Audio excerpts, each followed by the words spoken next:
അപ്പൊ ഒരു കുസൃതി ചോദ്യമാണ്. ഓക്കെ, വീട്ടിൽ ഒരുപാട് കോഴി ഉണ്ടെന്നല്ലേ പറഞ്ഞു? ഒരു കോഴി 4 പേര് ചേർന്ന് വാങ്ങിച്ചു, 4 പേർക്ക് ഓരോ കോഴി കലി കടിക്കണം, എന്തൊരു ചെയ്യും? എന്തൊരു ചെയ്യുമോ? തോറ്റോ? തോറ്റ്. ബിവറേജസ് പോവുക, ഒരു ഫുള്ള് വാങ്ങിക്കുക, എന്നിട്ട് അത് കോഴിക്ക് എങ്ങോട്ട് കൊടുക്കുക. കോഴി കൊടുക്കുമ്പോൾ എന്തായിരിക്കും? കോഴി 4 കാലയിൽ നടക്കും. അങ്ങനെ നമുക്ക് 4 പേർക്കും കൂടെ ചേർന്നിട്ട് കോഴിക്കാല് കടിക്കാൻ. അടിപൊളി ക്വസ്റ്റ്യൻ, അതിനേക്കാളും നല്ല ആൻസർ.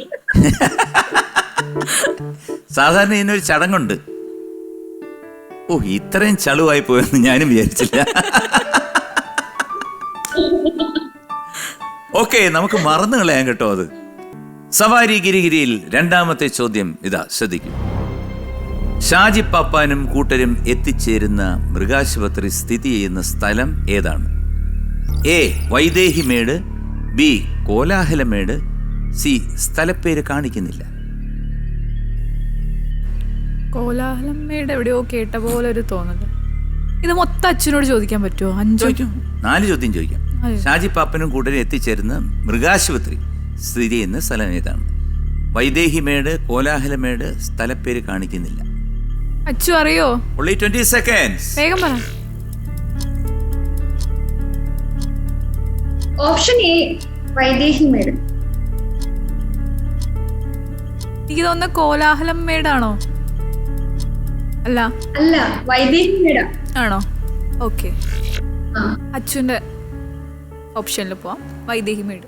ഏ വൈദേഹിമേടിനെ എടുത്തിട്ട് പൂട്ടാം. കൂട്ടാം. ഞാൻ പൂട്ടി, എനിക്ക് കുഴപ്പമൊന്നുമില്ല, ഞാൻ പൂട്ടി. പിന്നെ ഇപ്പൊ നേരത്തെ ഒരു കാര്യം പറഞ്ഞായിരുന്നില്ല, എന്താണ് ഒരു ആചാരങ്ങളും വിശ്വാസങ്ങളും അന്ധവിശ്വാസങ്ങളും, എന്താണത്? അത് ഞാനൊരു യൂട്യൂബ് ചാനൽ ലോക്ക്ഡൌണിനൊക്കെ ശേഷം ഒരു യൂട്യൂബ് ചാനൽ സ്റ്റാർട്ട് ചെയ്തു.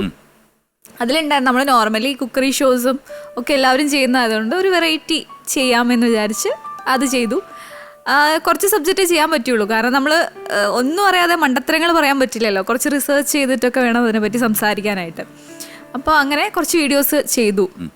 പിന്നെ ഞാൻ പറഞ്ഞല്ലോ, മടി എന്നുള്ള ഒരു കാര്യം ഉള്ളത് കൊണ്ട് നമുക്ക് കൂടോത്രം അല്ലെങ്കിൽ അന്ധവിശ്വാസങ്ങൾ അതിലൊക്കെ വിശ്വസിക്കുന്നുണ്ടോ? ഇല്ല, വിശ്വസിക്കുന്നില്ല. ഈ എതിരെ വരുമ്പോഴത്തേക്ക്, ഈ പ്രോഗ്രാമിന് നമ്മൾ ഇറങ്ങുമ്പോഴത്തേക്ക് എതിരെ വരുന്നത് ഇങ്ങനെ എന്തെങ്കിലും പുറകീന്ന് വിളിക്കുക, അതായത് പുറകീന്ന് വിളിക്കുക, അങ്ങനെയൊക്കെ വന്നു കഴിഞ്ഞാൽ ഇല്ല, അതിലൊന്നും വിശ്വാസം. കുറുകെ ചാടുക.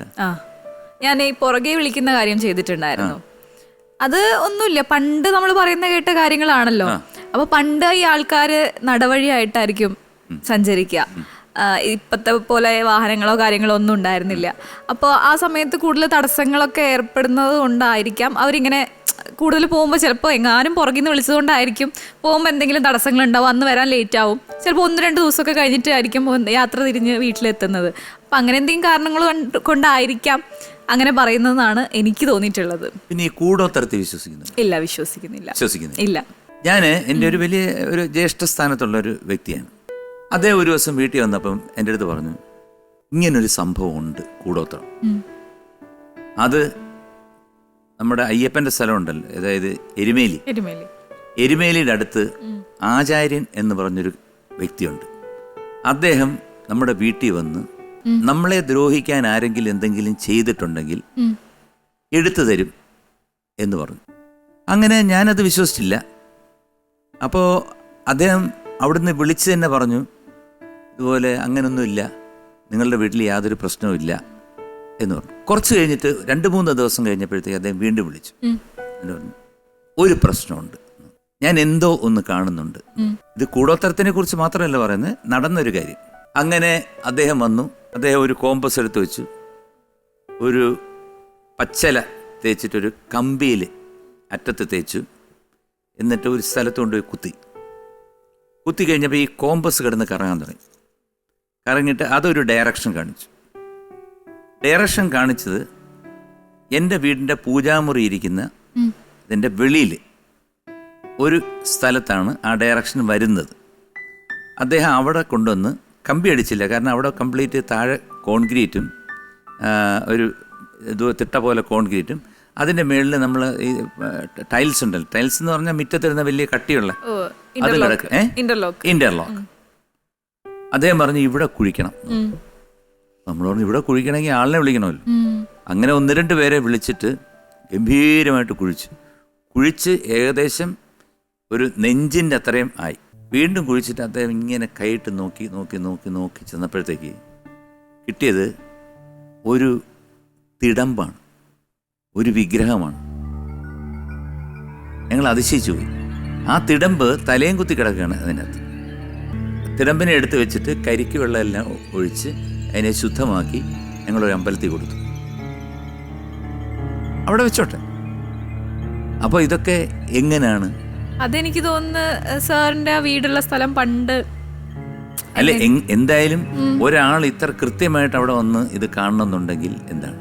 ചിലപ്പോ ആ വീട് പണിത് ആരെങ്കിലും ആയിരിക്കും പുള്ളിയുടെ. അങ്ങനെ ഒരിക്കലും അല്ല.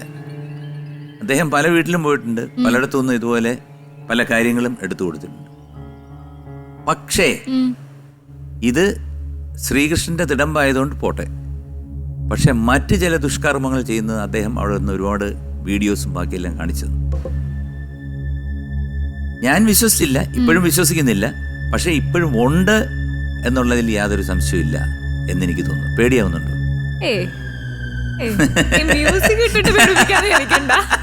പേടിയാവുന്നില്ല. ഇതൊക്കെ നടന്ന കാര്യമാണ്. അപ്പോൾ ഈ അന്ധവിശ്വാസങ്ങൾ എന്ന് പറയുന്നതിനകത്ത് ഞാൻ ഈ പറഞ്ഞ കാര്യം കൂടെ ചേർക്കാം.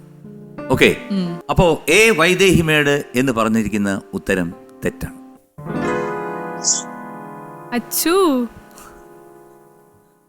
സോറി. അച്ചുവിലുള്ള വിശ്വാസം അന്ധവിശ്വാസമായില്ലേ? ഞാൻ അതല്ല, ആ അന്ധവിശ്വാസമല്ല. ഇതെന്ന് പറഞ്ഞ ഫ്രണ്ട്ഷിപ്പ് അല്ലേ? ഇനി വിശ്വസിക്കാൻ പറ്റുമോ? വിശ്വസിക്കാം. ഇതിപ്പോ തെറ്റ് ഒരു കാര്യത്തിലൊരു നോളജ് ഉണ്ടാവില്ല. എ വൈദേഹിമേട് ഉത്തരം ശരിയാണ്. കൺഗ്രാറ്റുലേഷൻസ്. വീണ്ടും 1000 രൂപ സമ്മാനമായി താങ്കളുടെ അക്കൗണ്ടിൽ എത്തിയിരിക്കുകയാണ്. അതാണല്ലോ അതിന്റെ ഒരു ഇത്